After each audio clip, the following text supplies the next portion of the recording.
오늘은 요나서 강의 두 번째 시간입니다. 우리 다시 또 나누는 요나서 강의의 두 번째 시간이고요. 여러분들이 먼저 찾으실 말씀은 요나서 2장 1절과 2절 말씀입니다. 자, 찾으셨으면 요나서 2장 1절과 2절 말씀 한번 같이 읽어보겠습니다. 시작. 요나가 물고기 뱃속에서 그의 하나님 여호와께 기도하여 이르되 내가 받는 고난으로 말미암아 여호와께 불러 아뢰었더니 주께서 내게 대답하셨고 내가 스올의 뱃속에서 부르짖었더니 주께서 내 음성을 들으셨나이다. 아멘. 지난 시간 요나서 1장 말씀 기억나시나요? 하나님께서 요나에게 하나의 명령을 내리셨습니다. 그게 뭐냐면 니느웨이라는 곳에 가서 복음을 전해라, 말씀을 전해라 라고 했습니다. 그런데 요나가 이걸 받아들이지 않고 다시스라는 곳으로 향하게 됐죠. 그 이유는 뭐냐면 니느웨이, 아시리아의 수도인 니느웨이의 사람들이 바로 이스라엘 자신의 동족들을 너무나 괴롭힌 사람들이었기 때문에 그들에게 복음을 전하고 싶은 마음이 요만큼도 없었던 거죠. 그래서 요나는 다시스로 도망을 치게 됩니다. 절대로 하나님의 뜻에 동의할 수가 없었습니다. 아무리 하나님이 사랑이고 은혜고 그들을 용서하시고 그들을 품으시겠다고 해도 요나는 그들에게 회개의 기회조차도 줘서는 안 된다고 생각을 했던 거죠. 결국 요나는 다시스라는 곳으로 도망을 쳤습니다. 그때 요나가 이제 이런 표현을 쓰는데 여호와의 낯을 피하려고 도망치고 있다라는 식으로 표현을 하고 있습니다. 그래서 다시스로 향하는 배에 올라탑니다. 자기의 생각대로 일이 잘 진행되는 것 같았는데 문제는 뭐냐면 풍랑이 오기 시작을 합니다. 그리고 그 풍랑은 결국 요나가 다시스로 가는 것을 성공시키지 못하도록 방해하게 되는 거죠. 그러니까 지금 이 지점에서 보면 사실 요나에게 닥친 풍랑은 사실은 요나에게 고난이 아닙니다. 그러니까 우리가 이걸 잘 생각해야 되는데 요나가 지금 하나님의 뜻을 어기고 다시스로 가는 거기 때문에 지금 이 풍랑이 오면은 요나가 아이고 나에게 고난이 찾아왔구나라고 생각할 수 있는데 사실 고난이 아니죠. 왜냐하면 요나는 니느웨이에 갈 사람인데 지금 다시스로 가니까 하나님이 그 풍랑을 통해서 니느웨이로 돌이키게 하기 위해서인 거니까 이걸 고난이라고 볼 수는 없는 겁니다. 그러니까 우리의 인생에서도 이게 고난인지 아닌지를 여러분과 제가 잘 판단을 해야 되는 거죠. 하나님은 이걸 하나님의 뜻을 위해서 틀기 위해서 주신 풍랑인데 우리가 여전히 마음이 다시스로 향해 있으면 이걸 고난으로 자꾸 착각을 할 수가 있다는 거예요. 하나님은 계속 니느웨이라는 곳으로 하나님의 뜻으로 인도하시려고 주시는 풍랑이었다는 겁니다. 결국 요나는 이제 실패하게 됩니다. 자신이 원했던 그 계획대로 진행하려고 했던 모든 일들이 수포로 돌아가게 됩니다. 결국 사람들이 이게 다 누구 때문인가라고 제비를 뽑죠. 뱃속에 있는 사람들이요. 그리고 제비를 뽑자 바로 요나가 이제 당첨이 되게 됐고 이 모든 일들이 다 요나 때문에 일어난 것을 알게 되는 거죠. 요나가 그때 말합니다. 나를 바다에 던지십시오. 나 때문에 당신들이 고통당하는 걸 원치 않습니다. 나를 바다에 던지십시오라고 말을 하고 결국은 우여곡절 끝에 요나는 바닷속에 빠지게 되는 거죠. 요나서 1장 17절은 이렇게 기록되어 있습니다. 여호와께서 이미 큰 물고기를 예비하사 요나를 삼키게 하셨으므로 요나가 밤낮 3일을 물고기 뱃속에 있으니라. 요나서 4장에도 나타나는 내용인데요. 요나가요 니느웨이 사람들이 회개하는 모습, 요나서가 4장까지도 있거든요. 그러니까 오늘 이제 2장을 보고 있는 거고 4장이 마지막 장인데 이 요나서 4장이 어떻게 마무리가 되냐면 요나가 니느웨에서 복음을 전해요. 그리고 니느웨 사람들이 진짜로 회개를 해요. 그리고 하나님께 돌아와요. 그리고 하나님이 용서를 해줘요. 그럼 요나가 어떻게 반응할 것 같습니까? 정말 감동의 순간입니다. 하나님 정말 감사합니다. 이럴 것 같잖아요. 근데 절대 그렇지 않습니다. 요나가 성을 내고 화를 냅니다. 하나님이 그들을 용서하시고 품으시는 것에 대해서 요나가 굉장히 불편하게 생각을 합니다. 그게 요나서 4장이고 마지막에 그렇게 요나서가 끝이 납니다. 어쨌든 간에 이런 요나를 하나님이 돌이켜서 니느웨이로 가게 하십니다. 자, 요나가 물고기 뱃속에 들어가게 되죠. 바다에 빠져서 죽을 줄 알았는데 물고기의 뱃속에 들어가게 됩니다. 자, 여기서부터는 이제 요나의 의지가 아닙니다. 자신을 바다로 던지라고 말한 것은 요나의 의지입니다. 여러분들 나하고 같이 배를 타서 여러분까지 죽게 생겼으니까 나를 바다에 던지십시오. 여기까지는 요나가 할 수 있는 거예요. 근데 이제 바다에 빠진 다음에는 요나가 할 수 있는 게 아니잖아요. 요나가 할 수 있는 건 이제 아무것도 없습니다. 그때 하나님께서 물고기를 준비시키시고 요나를 덥석 삼키게 하십니다. 자, 이제부터는 하나님의 강권이라고 하죠. 하나님의 주권 속에서 요나가 움직이게 된다는 것입니다. 여러분, 출애굽기 2장에 보시면 모세 이야기가 나오는데요. 모세가 여러분들이 잘 아시는 것처럼 이제 애굽의 바로의 그 왕실에서 같이 자라나게 되죠. 그런데 그러던 가운데서 모세가 커다란 실수를 하나 하게 됩니다. 그게 출애굽기 2장 11절 이하에 나타나는데 제가 한번 읽어드릴게요. 모세가 장성한 후에 한 번은 자기 형제들에게 나가서 그들이 고되게 노동하는 것을 보더니 어떤 애굽 사람이 한 히브리 사람 곧 자기 형제를 치는 것을 보니라. 좌우를 살펴 사람이 없음을 보고 그 애굽 사람을 쳐 죽여 모래 속에 감추니라. 이튿날 다시 나가니 두 히브리 사람이 서로 싸우는지라. 그 잘못한 사람에게 이르되 내가 어찌하여 동포를 치느냐 하매 그가 이르되 누가 너를 우리를 다스리는 자와 재판관으로 삼았느냐. 내가 애굽 사람을 죽인 것처럼 나도 죽이려느냐. 모세가 두려워하여 이르되 일이 탈로 났도다. 바로가 이 일을 듣고 모세를 죽이고자 하여 찾는지라. 모세가 바로의 낯을 피하여 미디안 땅에 머물며 하루는 우물 곁에 앉았더라. 여러분들이 잘 아시는 모세가 왜 그 애굽의 왕실에서 자랄 수 있었는데 거기를 빠져나와서 도망치듯 미디안 광야에서 40년 동안을 살아야만 했는지를 설명해 주는 본문입니다. 그러니까 모세가 어떻게 보면 왕으로 살 수 있었는데요. 왕과 같은 삶을 살 수 있었는데 어느 날 자신의 동족 히브리인이 그 애굽에 이제 고역을 하고 있는데 그 어떻게 보면 이제 애굽의 사람들에게 막 얻어맞는 거예요. 그걸 보다가 너무나 안타까워서 도와주려고 하다가 그냥 그를 돌로 쳐 죽이게 된 거죠. 그리고 이 사실이 이제 알려질까봐 모세가 도망을 치게 된 거죠. 어떻게 보면 순간적인 화를 못 이긴 것처럼 보이는데 사실 이것 때문에 모세가 부족할 것 없는 생활을 하면서 지냈던 모세가 결국은 종과 같은 삶은 아니지만 광야에서 힘겨운 인생살이를 해야만 했습니다. 모세가 그렇게 했던 이유는 딱 하나입니다. 자신의 동족, 자신의 형제가 매를 맞고 있는 것을 더 이상 보고만 있을 수는 없어서 결국은 애굽 사람을 쳐서 죽이고 만 것이죠. 그런데 그런 모세가 미디안 광야에서 40년 동안을 괴로워하고 40년 동안 광야의 삶을 살고 있을 때 하나님께서 어느 날 찾아오시죠. 출애굽기 3장 7절에 여호와께서 이르시되 내가 애굽에 있는 내 백성의 고통을 분명히 보고 그들이 그들의 감독자로 말미암아 부르짖음을 듣고 그 근심을 알고. 자, 이스라엘 백성이 너무 괴로운 나머지 그 애굽의 고역으로 말미암아 너무 괴로운 나머지 하나님께 기도를 합니다. 하나님, 너무 괴롭습니다. 너무 힘이 듭니다. 하루하루 이렇게 노예처럼 사는 거, 이거 우리에게는 너무나 치욕스럽고 고통스러운 일입니다. 그래서 하나님께 간절히 기도를 해요. 그러자 하나님이 이제 그 근심을 듣고서 계속 읽어드릴게요. 출애굽기 3장 9절 10절인데요. 이제 가라. 이스라엘 자손의 부르짖음이 내게 달하고 애굽 사람이 그들을 괴롭히는 학대도 내가 보았으니 이제 내가 너를 바로에게 보내어 너에게 내 백성 이스라엘 자손을 애굽에서 인도하여 내게 하리라. 모세가 광야에서 이제 자신의 동족을 다 버리고 애굽을 버리고 광야에서 살다가 결혼도 하고 아이도 낳고 살고 있는데 어느 날 갑자기 하나님이 찾아오신 거죠. 사실은 그냥 자신의 인생은 이렇게 이제 끝났겠거니 생각을 한 거예요. 그렇잖아요. 뭐 더 바랄 게 있습니까? 이미 이제 나이도 많이 들었고 그냥 여기서 이제 여생을 마무리하려고 하는데 느닷없이 하나님이 찾아오신 겁니다.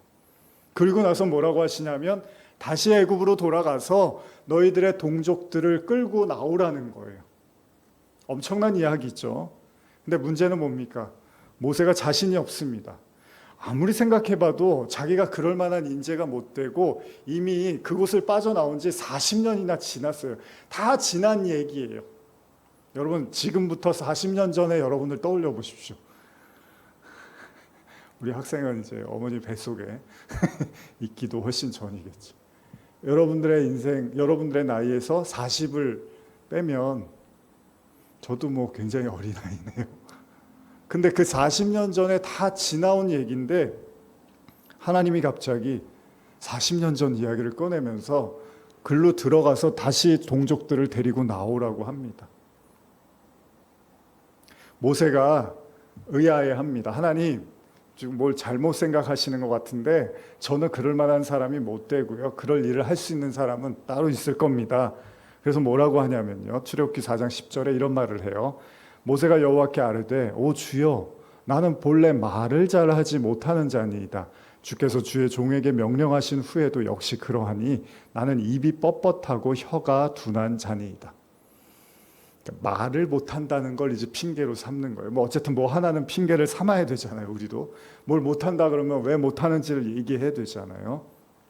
모세가 선택한 건 말을 잘 못한다는 거예요. 아마 모세가 말에 대한 뭔가 그 열등감이 있었던 것 같아요. 여러분들도 그런 거 다 있잖아요. 나는 이런 부분이 좀 약합니다. 제가 요새 이제 많은 나이는 아니지만 나이가 들면서 살이 요새 조금 빠지고 이러면서 제 피부가 좀 이렇게 거슬리는 거예요. 거울을 보고 있으면 제가 이렇게 여드름 자국이 좀 있잖아요. 그러니까 이 피부가 좀 이렇게 맨질맨질했으면 좋겠다. 그래서 요새 이렇게 피부 좋은 사람들 보면은 좀 이렇게 부러운 마음도 가끔 들더라고요. 사람마다 자기가 가지고 있는 어떤 그 부족함이나 열등감이 있잖아요. 모세는 아마 말에 대한 열등감이 있었던 것 같아요. 저는 말을 잘 못해요 그런다고요. 그러면서 뭐라고 하냐면 4장 13절에 모세가 이르되 오 주여 보낼 만한 자를 보내소서. 저하고는 그 일하고는 맞지가 않습니다. 여러분 잘 들어보세요. 이 일이 나하고 전혀 맞지 않는 일이라고 생각하시는 건 우리 생각이고요. 하나님의 생각은 다를 수도 있습니다. 하나님이 모세가 이거는 제가 할 만한 일인 것 같아요. 그 일하고 저하고는 딱 맞아요. 그래 그럼 가라 이게 아니에요. 성경은 너 일을 해볼래 그랬더니 전혀 저하고는 맞지가 않아요. 이거는 나하고 하나도 맞지 않아요. 저 못해요. 그리고 근데 하나님은 그게 아니에요. 그래도 네가 한번 해봐 그런다고요. 모세는 주저합니다. 왜 주저하죠?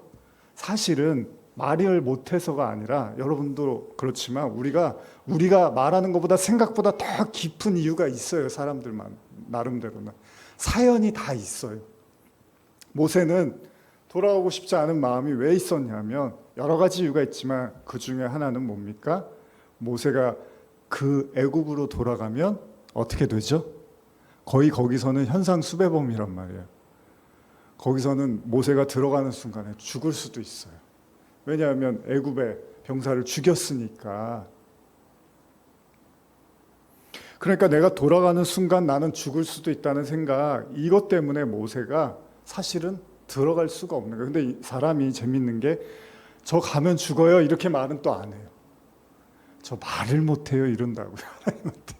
하나님이 속겠습니까? 다 아시잖아요. 결국 목숨에 대한 문제였습니다.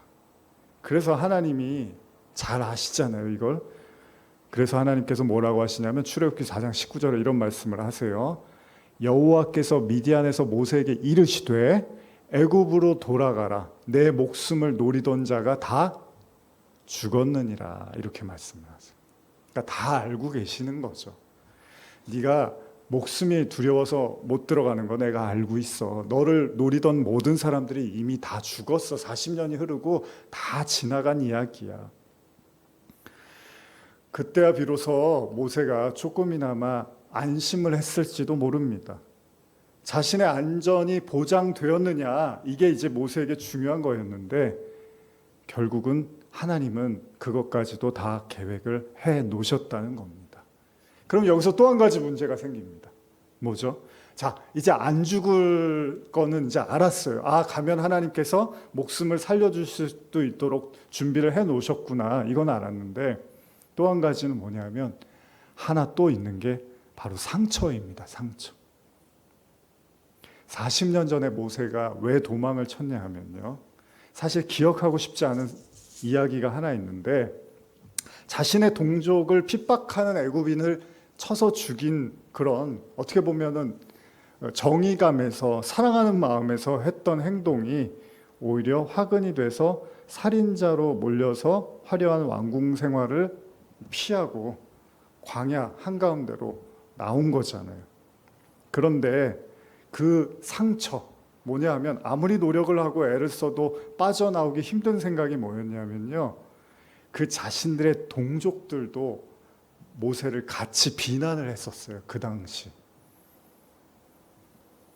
너 우리도 죽일 거냐? 막 이런 식으로 하면서 같이 자기가 도와줬던 자신들의 동족들조차도 자신을 비난했던 그 마음의 상처가 있었습니다. 많은 시간이 흘러서 이제는 벗어났겠거니 생각을 했고, 이제는 충분히 잊혀졌을 거라고 생각을 했는데, 하나님께서 어떤 말씀을 꺼내니까 여전히 내 마음이 그 한복판에 서 있더라는 거예요. 그 40년 전에 그 상황과 그 시간의 한복판에 자신의 마음이 서 있더라는 겁니다. 하나님의 말씀은 모세의 40년 전의 일들을 다시 수면 위로 떠올리게 합니다. 모세는 잊고 살았던 지난 날들의 기억 속에서 다시 자신의 위치를 찾아야 했던 거죠. 그리고 정신을 차리고 자신이 도망쳐왔던 그 시간과 공간 속으로 다시 들어가라는 거예요. 목숨에 대한, 또 안전에 대한, 또 동족에 대한 배신감이라든지 여러 가지 복잡한 마음들을 다시 떠올려야만 합니다. 결코 가볍지도 않은, 쉽지도 않은 시간, 그 시간으로 다시 들어가라는 겁니다. 더 무서운 사실은요, 하나님께서 지난 40년 동안 모세를 계속 지켜봤었고, 지금 이 순간이 하나님은 가장 적당한 때라고 판단하셨다는 거예요. 뭐냐면요, 모세는 40년이 지나서 다 끝난 얘기고 잊혀진 얘기고 이제 그냥 죽을 날만 바라봤다고 생각했는데, 하나님은 40년 전에 돌아가라는 거예요. 지금이 바로 그 시간이라는 거죠. 여기서 우리 한 가지 질문을 해봅니다. 만일 요나가요, 한 번에 니느웨로 갔다면 어땠을까요? 하나님이 니느웨로 가라 그랬을 때 요나가 다시스로 도망치지 않고 한 번에 니느웨로 갔다면 어땠을까요? 제가 지난주에도 말씀드렸지만, 저는 하나님이 한 번 결정하시고 마음먹은 건 절대 바꾸시지 않는다고 믿는 사람입니다. 이게 제가 10대 대학 청년 이렇게 지내면서 믿었던 건데, 그것 중에 하나가 제가 프랑스에 가는 거였거든요. 유럽에 가는 거.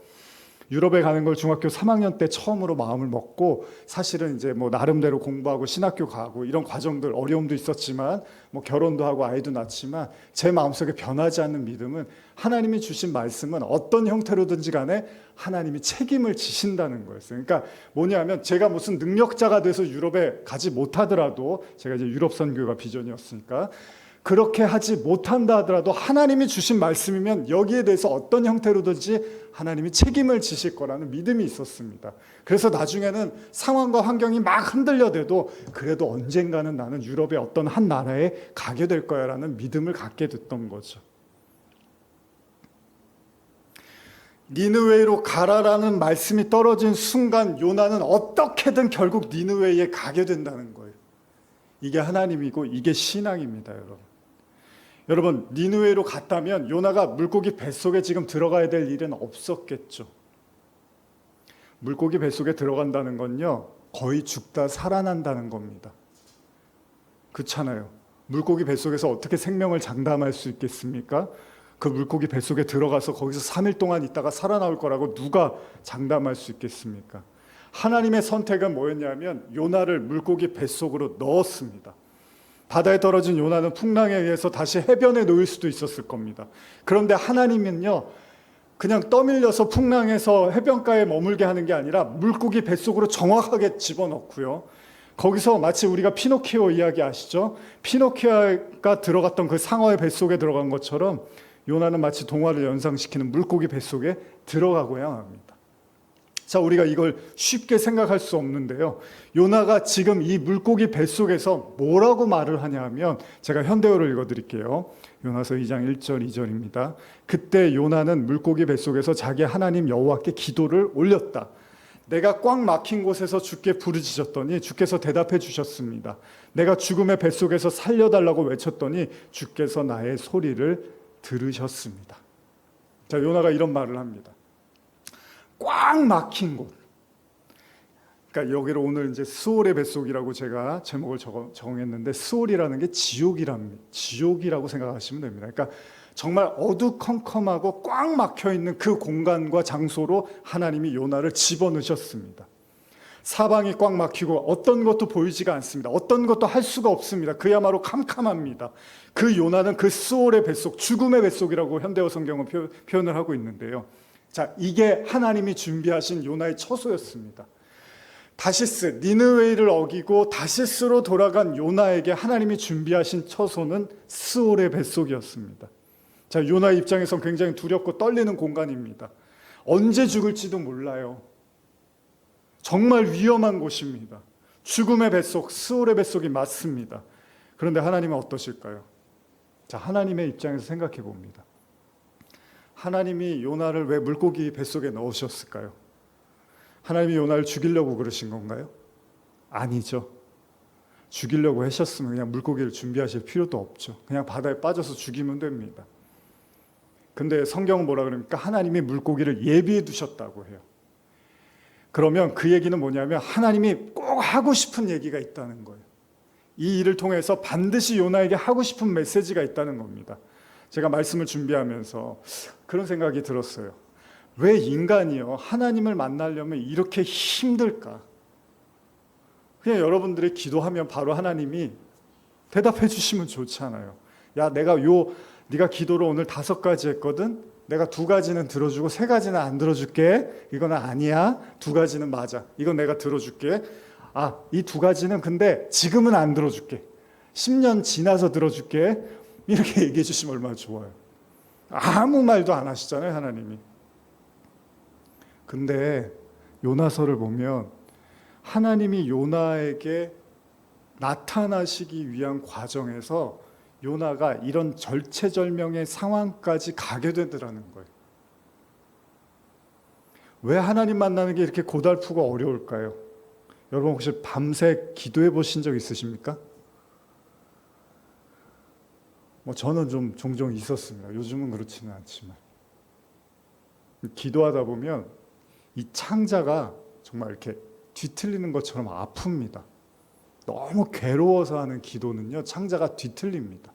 그래서 다윗이 종종 그런 고백을 해요. 내 그 내장이 막 흔들린다고. 너무 간절하면요, 정말 이 내장이 흔들릴 정도로 기도를 하게 됩니다. 근데 왜 하나님이 편하게 쉽게는 안 만나 주시죠?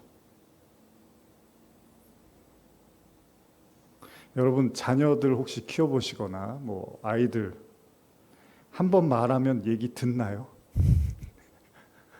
아이들한테 너 이래라 그러면은 예, 그리고 다음 날부터 그렇게 하는 자녀 보셨습니까? 그런 어린 아이들 한 10,000번을 얘기해도 들을까 말까죠.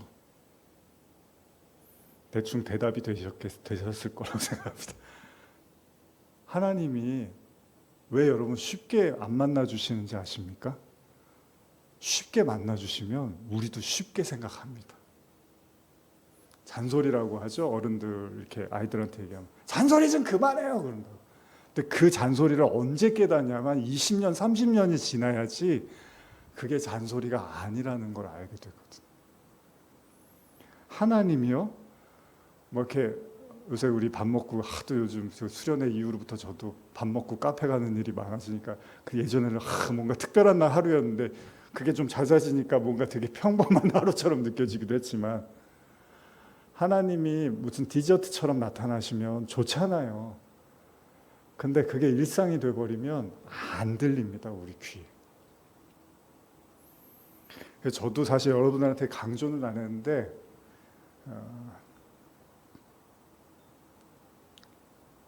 여러분한테 이 시간에 좀 말씀드린다면 사실은 애간장이 끓고 창자가 뒤틀리고 그 간절함 속에서 기도할 때 만나는 그 하나님의 음성이 들립니다.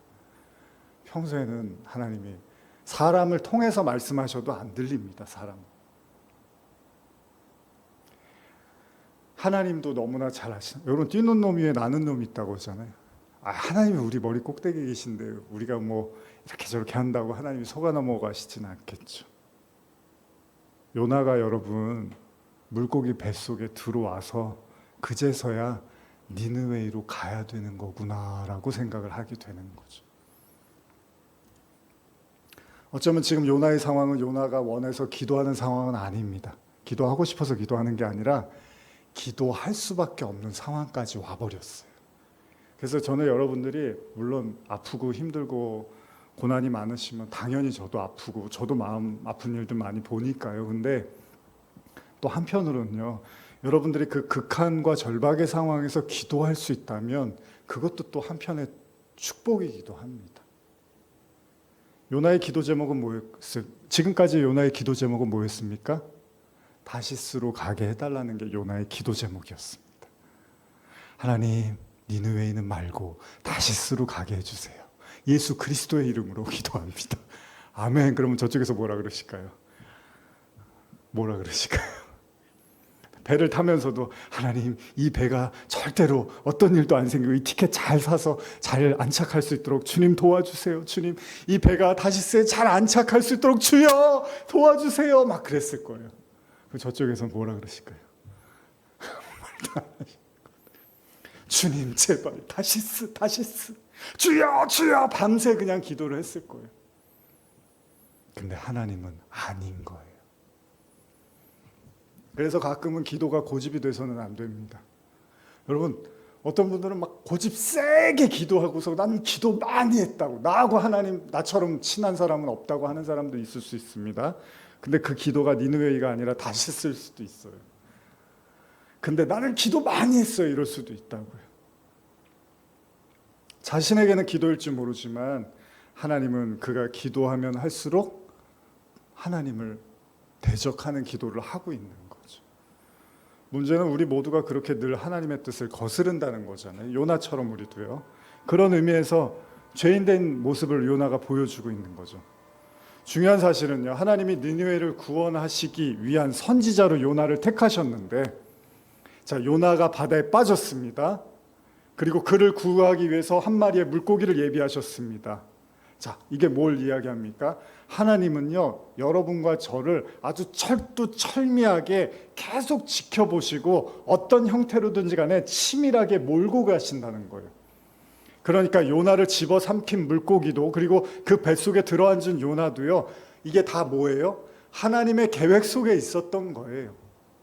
지금 여러분과 저도 다 하나님의 계획 속에 있는 거예요. 누가 하나님 뜻을 거스를 수 있겠습니까? 자, 그럼 요나가 이제 어떻게 반응하는지 계속 한번 읽어보겠습니다. 요나서 2장 3절에서 6절입니다. 요나서 2장 3절에서 6절입니다. 자, 시작. 주께서 나를 깊음 속 바닷 가운데 던지셨으므로 큰 물이 나를 둘렀고 주의 파도와 큰 물결이 다 내 위에 넘쳤나이다. 내가 말하기를 내가 주의 목전에서 쫓겨났을지라도 다시 주의 성전을 바라보겠다 하였나이다. 물이 나를 영혼까지 둘러싸우며 깊음이 나를 에워싸고 바다 풀이 내 머리에 감싸나이다. 내가 산의 뿌리까지 내려갔사오며 땅이 그 빗장으로 나를 오래도록 막았사오나 나의 하나님 여호와여, 주께서 내 생명을 구덩이에서 건지셨나이다. 아멘. 제가 현대어로 한 번 더 읽어드릴게요. 주님이 나를 바닷속의 깊은 곳으로 던져서 큰 물결이 나를 에워싸게 하였습니다. 주님이 보내신 포효하는 물결과 부서지는 파도들이 모두 내게로 밀어닥쳤습니다. 그때 내가 아뢰었습니다. 오 주님, 주님의 눈앞에서 내가 쫓겨났습니다. 내가 어떻게 다시 주님의 거룩한 성전을 바라볼 수 있겠습니까? 물이 나를 목까지 둘러싸고 내가 깊은 바다에 꼭 붙잡혀 들어갔습니다. 내 머리에는 바다풀들이 휘감겼습니다. 나는 바다 밑바닥 속에서 솟아오르는 산들의 뿌리에까지 내려갔습니다. 생명의 세계가 내 위에서 내 문을 잠그고 나는 죽음의 나라에 갇혀 있었습니다. 그러나 오 하나님, 나의 하나님, 주께서 입을 크게 벌리고 있는 그 죽음의 아가리 속에서 나를 건지셨습니다. 요나는 외면하고 싶은 그 현실, 피하고 싶은 현실 속에서 결국은 하나님과 독대하는 상황을 맞이하게 됩니다. 그토록 피하고 싶었던 그토록 만나고 싶지 않았던, 그토록 듣고 싶지 않았던 하나님의 얼굴을 마주해야 하는 순간이 오고 만 것입니다. 여러분, 만약에 여러분이 하나님 너무 사랑하시잖아요. 하나님 너무 만나고 싶잖아요. 그런데 그 하나님이 나타나서 여러분들이 원하지 않는 것을 말씀하시면 어떨까요? 그럼 그 하나님을 정말 만나고 싶을까요? 내가 원하고 내가 반기는 일을 하나님 말씀하시는 게 아니라 내가 싫어하고 피하는 일을 하나님 말씀하시면 여러분들이 그 하나님을 정말 만나고 싶을까요? 2장 4절에서 요나는요, 자신이 죽음 앞에서 쫓겨났다고 말을 하는데 정말 그렇습니까? 하나님이 정말로 요나를 쫓아내신 걸까요? 아니잖아요. 요나가 도망친 거죠. 하나님이 아니었습니다. 요나가 얼마나 하나님을 피하고 싶었냐면요, 하나님의 말씀이 니느웨로 가라고 떨어지자 요나가 4,000km나 떨어진 다시스로 갔습니다. 그러니까 얼마나 그게 싫었는지를 알 수 있는 거예요. 하나님이, 근데 요나는 뭐라 하냐면 하나님이 자기를 쫓아냈다고 하고 있습니다. 잘 생각해 보십시오. 이 말의 의미를. 지난 시간에도 나눴지만요, 이 아담과 하와도 뭡니까? 자신이 선악과를 먹고 하나님을 피하잖아요. 하나님의 낯을 피한다고 합니다. 요나도 지금 그러는 거예요. 내가 하나님을 경외하지만 하나님을 정말 보고 싶지는 않습니다. 하나님의 말씀을 듣는 거는 내게 부담스럽습니다. 이게 말이 맞지가 않는 거예요. 너무 좋아하는데, 저도 예전에 잘 갔던 찬양 집회에서 찬양 예배는 너무 좋아요. 근데 그 인도자분 앞에 서는 거 너무 겁이 나요. 갑자기 형제님 선교하러 가십시오 이럴까봐 그때는 막 마음이 형제님 하나님께 당신을 모든 걸 바치십시오. 혹은 형제님 독신으로 사십시오. 막 이래봐요. 그럴까봐 멀리 괜히 피해 다니는 거예요. 예배는 너무 좋아. 찬양은 너무 좋은데 그분이 뭐라고 하실까봐 그거는 막 겁이 나는 거예요. 우리 다 그런 마음이 있잖아요. 하나님이 너무 좋아요. 아무 말씀만 안 하시면. 도와만 주시고 잘 되게는 해주시는데 아무 말씀은 안 하시면 좋겠는 거죠. 이게 다 우리들의 마음입니다. 오늘날 우리 자신을 포함한 많은 성도들의 모습 속에서 보듯이요, 소위 하나님 따로 신앙 따로 어쩔 수가 없어요. 절대 우리가 가볍게 생각할 수 없는 건데, 하나님을 믿지만 하나님께 내 삶을 맡길 수는 없어요. 하나님을 믿지만 하나님의 뜻대로 살고 싶지는 않아요. 하나님을 믿지만 하나님의 음성에 청종하는 건 부담스러워요. 그러면 우리는 말합니다. 다 처음엔 그렇잖아요. 어떻게 한 번에 그렇게 신앙생활 할 수 있습니까? 물론 맞는 이야기입니다. 그런데 평생 거기에 멈춰있는 많은 신앙인들이 존재한다는 겁니다.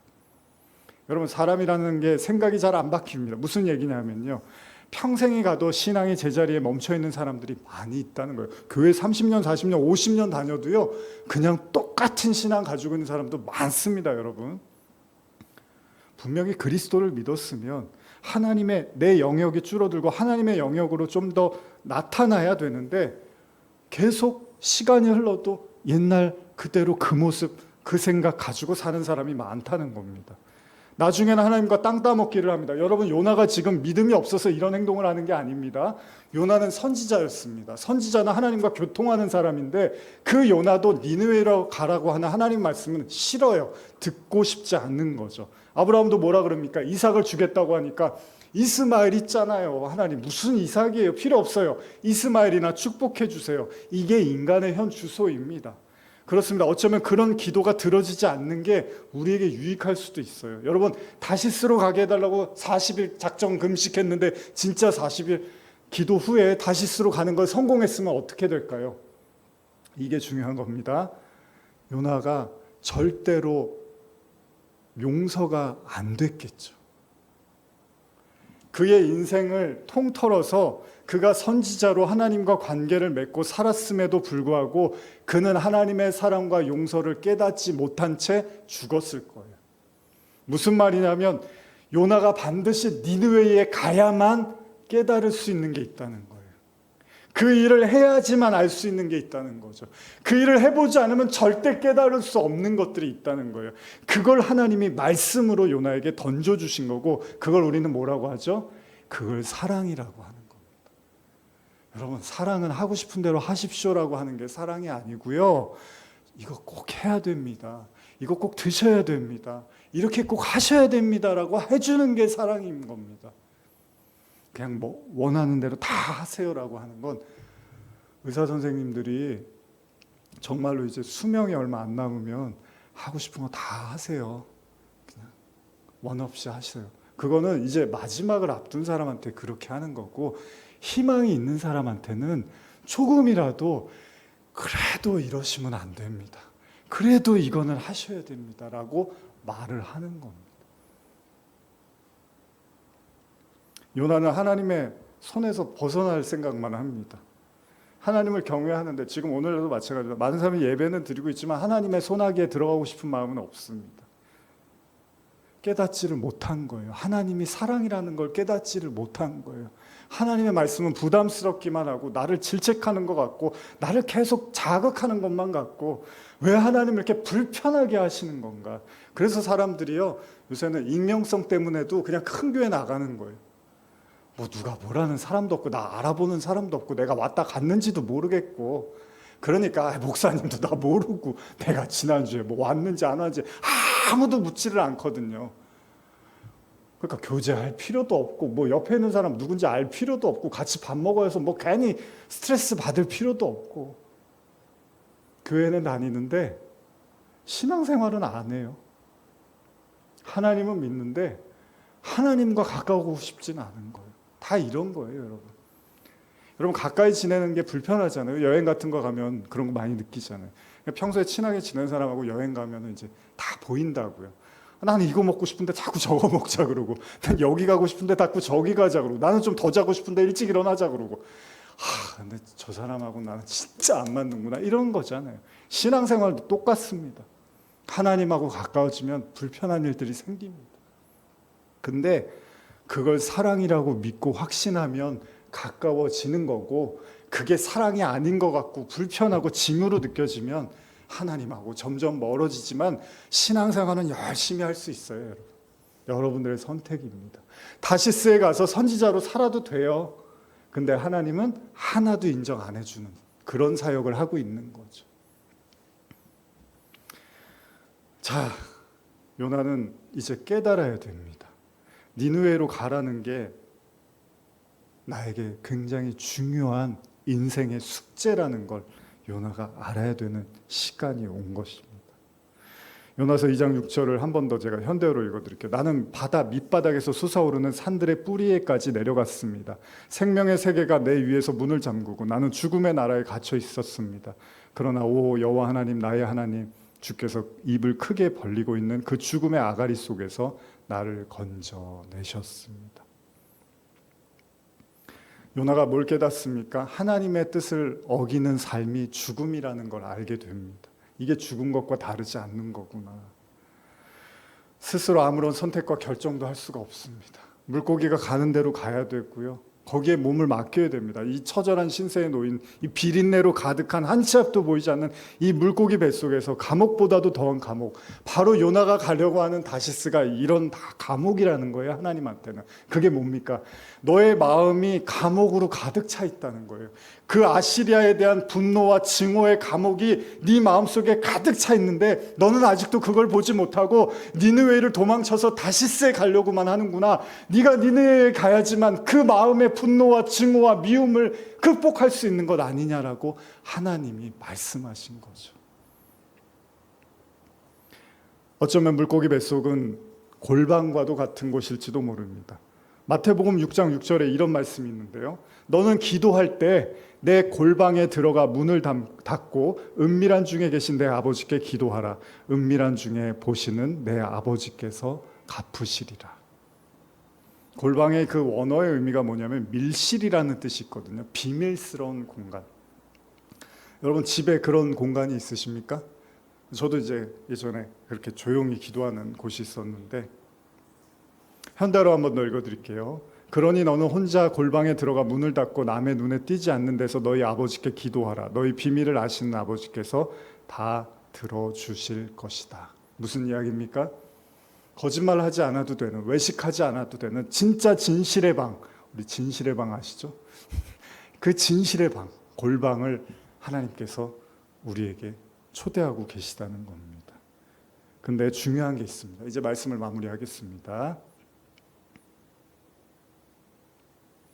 이 골방이요, 어디 그 집안의 어떤 그 뭔가 외떨어진 어떤 조용한 공간을 생각하실 수도 있잖아요. 근데 또 한 가지는 뭐냐면 요나가 니느웨이가 아닌 다시스로 가려고 했던 이유가 바로 이 요나의 마음의 중심이 니느웨에 대한 미움과 증오로 가득 차 있었잖아요. 거기를 골방이라고 하는 거예요.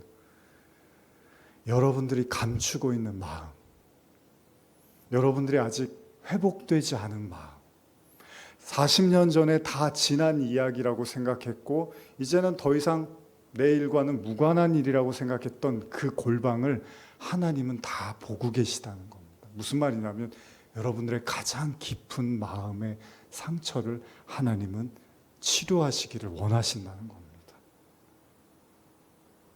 거기서부터 하나님이 만나자고 하시는 거예요.